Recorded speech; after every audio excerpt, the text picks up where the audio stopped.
नमस्कार और आप देख रहे हैं टुडे पॉलिटिक्स विचार। आज के इस वीडियो में हम बात करने वाले हैं झारखंड विधानसभा चुनाव 2024 ओपिनियन पोल के बारे में। हम आपको बता दें कि झारखंड विधानसभा चुनाव इसी साल होने वाले हैं, लेकिन उससे पहले लोकसभा चुनाव भी होने वाले हैं, जिसके चलते झारखंड में सभी राजनीतिक पार्टियों में काफी उठापटक मची हुई है। इसी उठापटक के चलते झारखंड के मुख्यमंत्री हेमंत सोरेन ने भी अपने मुख्यमंत्री पद से इस्तीफा दे दिया है और आपको झारखंड के नए मुख्यमंत्री के रूप में चंपई सोरेन ने शपथ ली है। इसी के चलते झारखंड का ताजा ओपिनियन पोल हम लेकर आए हैं, जिसे हम आज विस्तार से जानने वाले हैं।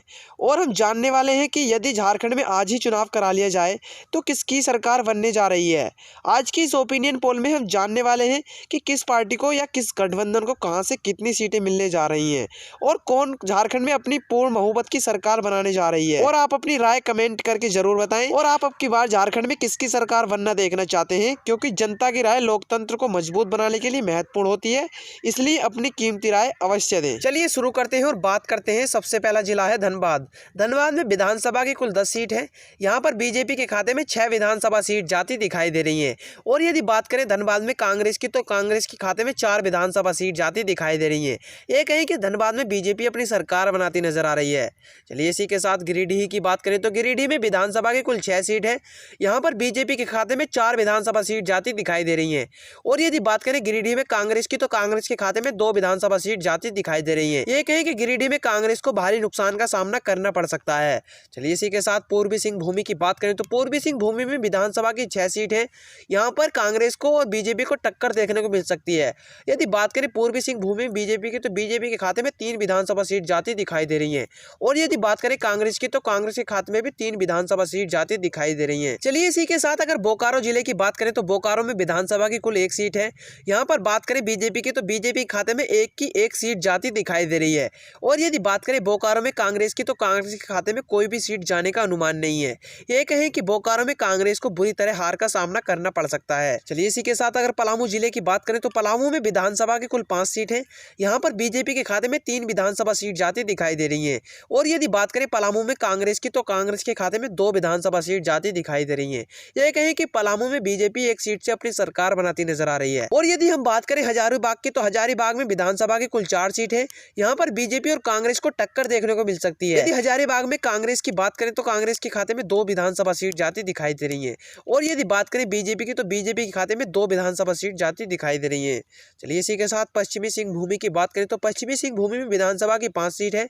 यहाँ पर बीजेपी के खाते में 2 विधानसभा सीट जाती दिखाई दे रही है। और यदि बात करें कांग्रेस की, तो कांग्रेस के खाते में 3 विधानसभा सीट जाती दिखाई दे रही है। ये कहें कि पश्चिमी सिंहभूम में बीजेपी को हार का सामना करना पड़ सकता है। चलिए इसी के साथ अगर देवघर की बात करें तो देवघर में विधानसभा की कुल 1 सीट है। यहाँ पर बीजेपी के खाते में कोई भी सीट जाने का अनुमान नहीं है। और यदि बात करें देवघर में कांग्रेस की, तो कांग्रेस के खाते में 1 विधानसभा सीट जाती दिखाई दे रही है। यानी कि देवघर में कांग्रेस अपनी सरकार बनाती नजर आ रही है। इसी के साथ गढ़वा जिले की बात करें तो गढ़वा में विधानसभा की कुल 1 सीट है। यहाँ पर बीजेपी के खाते में कोई भी सीट जाने का अनुमान नहीं है। और यदि बात करें गढ़वा में कांग्रेस की बात करें तो कांग्रेस के खाते में 1 की 1 सीट जाती दिखाई दे रही है। यानी कि गढ़वा जिले में कांग्रेस अपनी सरकार बनाती नजर आ रही है। चलिए इसी के साथ अगर दुमका की बात करें तो दुमका में विधानसभा की कुल 5 सीट है। यहाँ पर बीजेपी के खाते में 1 विधानसभा सीट जाती दिखाई दे रही है। और यदि बात करें कांग्रेस की, तो कांग्रेस के खाते में 4 विधानसभा सीट जाती दिखाई दे रही है। ये कहें कि दुमका में कांग्रेस अपनी सरकार बनाती नजर आ रही है। चलिए इसी के साथ अगर गोंडा की बात करें तो गोंडा में विधानसभा की कुल 1 सीट है। यहाँ पर बीजेपी के खाते में कोई भी सीट जाने का अनुमान नहीं है। और यदि बात करें कांग्रेस की, तो कांग्रेस के खाते में 1 सीट जाती दिखाई दे रही है। यानी कि गोंडा में कांग्रेस अपनी सरकार बनाती नजर आ रही है। चलिए इसी के साथ साहेबगंज की बात करें तो साहेबगंज में विधानसभा की कुल 1 सीट है। यहाँ पर भी बीजेपी के कोई भी खाता खुलने का अनुमान नहीं है। यानी कि बीजेपी के 1 भी सीट मिलने का अनुमान नहीं है। और यदि बात करें कांग्रेस की, तो कांग्रेस के खाते में 1 विधानसभा सीट जाती दिखाई दे रही है। यानी कि साहेबगंज में बीजेपी को बुरी तरीके हार का सामना करना पड़ सकता है। चलिए इसी के साथ अगर सरायकेला की बात करें तो सरायकेला में विधानसभा की कुल 4 सीट है। यहाँ पर बीजेपी के खाते में 1 विधानसभा सीट जाती दिखाई दे रही है। और यदि बात करें कांग्रेस की, तो कांग्रेस के खाते में 3 विधानसभा सीट जाती दिखाई दे रही है। यानी कि सरायकेला में कांग्रेस अपनी सरकार बनाती नजर आ रही है। इसी के साथ गुमला की बात करें तो गुमला में विधानसभा की कुल 1 सीट है। यहाँ पर बीजेपी के खाते में कोई भी सीट जाने का अनुमान नहीं है। और यदि बात करें गुमला में कांग्रेस की बात करें तो कांग्रेस के खाते में 1 सीट जाने का अनुमान है।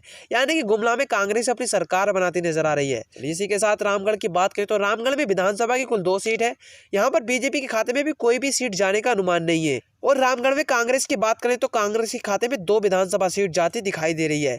यानी कि रामगढ़ में बीजेपी को बुरी तरीके से हार का सामना करना पड़ सकता है। इसी के साथ जामताड़ा की बात करें तो जामताड़ा में विधानसभा की कुल 1 सीट है। यहाँ पर बीजेपी के खाते में कोई भी सीट जाने का अनुमान नहीं है। और जामताड़ा में कांग्रेस की बात करें तो कांग्रेस के खाते में 1 विधानसभा सीट जाती दिखाई दे रही है। यानी कि जामताड़ा में कांग्रेस अपनी सरकार बनाती नजर आ रही है। इसी के साथ अगर पाखुंड जिले की बात करें तो पाखुंड जिले में विधानसभा की कुल 2 सीट है। यहाँ पर बीजेपी के खाते में कोई भी सीट जाने का अनुमान नहीं है। यानी कि पाखुंड जिले में बीजेपी की लुटिया डूबती हुई नजर आ रही है। और यदि बात करें कांग्रेस की तो कांग्रेस के खाते में 2 विधानसभा सीट जाती दिखाई दे रही है। यानी कि पाखुंड जिले में कांग्रेस अपनी सरकार बनाती नजर आ रही है। चलिए इसी के साथ अगर लातेहार की बात करें तो लातेहार में विधानसभा की 1 सीट है। यहाँ पर बीजेपी के खाते में 1 विधानसभा सीट जाती दिखाई दे रही है। और यदि बात करें लातेहार में कांग्रेस की तो कांग्रेस के खाते में कोई भी सीट जाने का अनुमान नहीं है। यानी कि लातेहार में कांग्रेस को बुरी तरीके से हार का सामना करना पड़ सकता है। चलिए इसी के साथ कोडरमा की बात करें तो कोडरमा में विधानसभा की कुल 3 सीट है। यहाँ पर बीजेपी के खाते में 1 विधानसभा सीट जाती दिखाई दे रही है। और यदि बात करें कांग्रेस की तो कांग्रेस के खाते में 2 विधानसभा सीट जाती दिखाई दे रही है।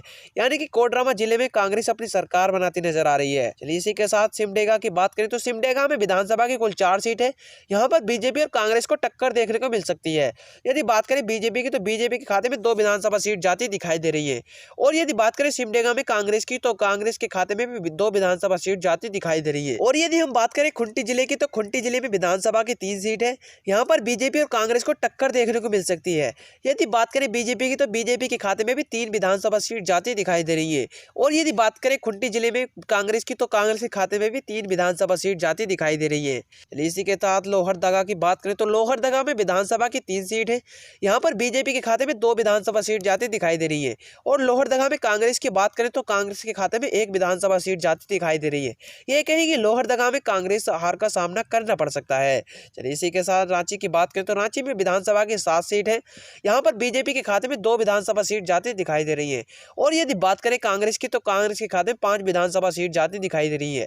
यानी कि रांची में कांग्रेस अपनी सरकार बनाती नजर आ रही है। और इस प्रकार वीडियो के अंदर आपने झारखंड विधानसभा की 81 सीटों का सर्वे देखा। इस सर्वे के अनुसार कांग्रेस अपनी सरकार बनाती नजर आ रही है।